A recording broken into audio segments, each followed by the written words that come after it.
আপনি নিজে নামাজ পড়ে জান্নাতে যাবেন, আর আপনার চোখের সামনে আপনার বিবি, আপনার সন্তান, আপনার মেয়ে জাহান্নামে যাবে, এটা জীবনে হতে পারে? সেজন্য আল্লাহর কোরআন বলছে ওয়াতাওয়াসাও বিল হক। শুধু তুমি টুপি দিলে হবে না, তোমার বিবি পর্দা করেছে কিনা সেটা তোমাকে দেখতে হবে। শুধু তুমি পাঞ্জাবি পরলে হবে না, তোমার মেয়ে হিজাব পরে কিনা সেটা দেখতে হবে।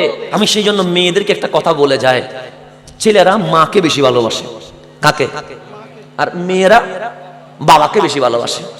একজন মেয়ে জীবনে কোনোদিন চাইবে তার বাবা অ্যাক্সিডেন্ট হোক, পুড়ে যাক, সমুদ্রে মরে যাক? চাইবে? তো যেই মেয়ে চাই না দুনিয়াতে তার বাবা অ্যাক্সিডেন্ট হোক, সেই মেয়ে কি জীবনে চাইবে তার বাবা জাহান্নামে যাক? চাইবে? কিন্তু আপনি হাদিস খোলেন, একটা মেয়ে বেপর্দা থাকার কারণে, কি থাকার কারণে? বেপর্দা চলার কারণে শুধু ও জাহান্নামে যাচ্ছে না, ওর বড় ভাই জাহান্নামে যাচ্ছে, ওর স্বামী জাহান্নামে যাচ্ছে, ওর মা জাহান্নামে যাচ্ছে, ওর বাবা জাহান্নামে যাচ্ছে। দেখেন একজনে কয়জনে নিয়ে যাচ্ছে? সবাইকে নিয়ে যাচ্ছে। তুমি না তোমার বাবাকে বেশি ভালোবাসো, তুমি বেপর্দা চলার কারণে তোমার বাবা কোথায় চলে যাচ্ছে? এটা কি ভালোবাসা না? এটার নাম সমস্যা। এটা ভালোবাসা না, এটা তো অভিনয়।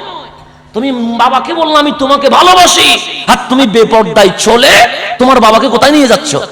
জাহান্নামে নিয়ে যাচ্ছ। এটা কেমন ভালোবাসা?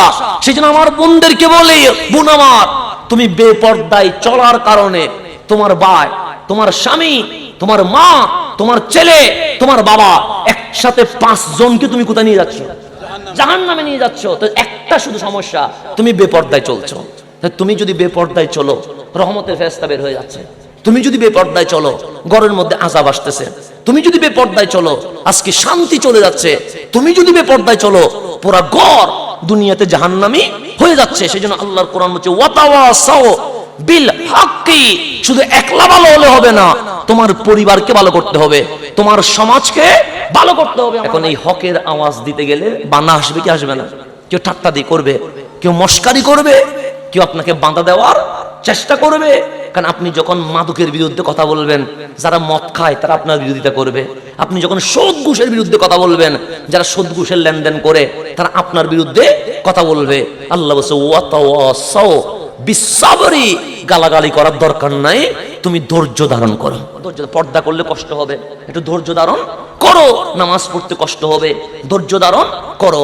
এখন আমি যখন ঈমান আনলাম, আমি যখন ভালো কাজ করলাম, আমার পরিবারও যখন ভালো হলো, আমার সমাজও যখন ভালো হলো, এখন আল্লাহ কি বলছে জানেন? আল্লাহ বলছেন তোমার সাথে আমার একটা লেনদেন হবে। আল্লাহ বলছে লেনদেন হবে। মাওলা কিসের লেনদেন? আল্লাহ বলে আমি তোমাকে ব্যবসায়ী বানাবো, আমি আল্লাহর নিজে কাস্টমার হব, তুমি বিক্রি করবা, আমি আল্লাহ কিনতে থাকো।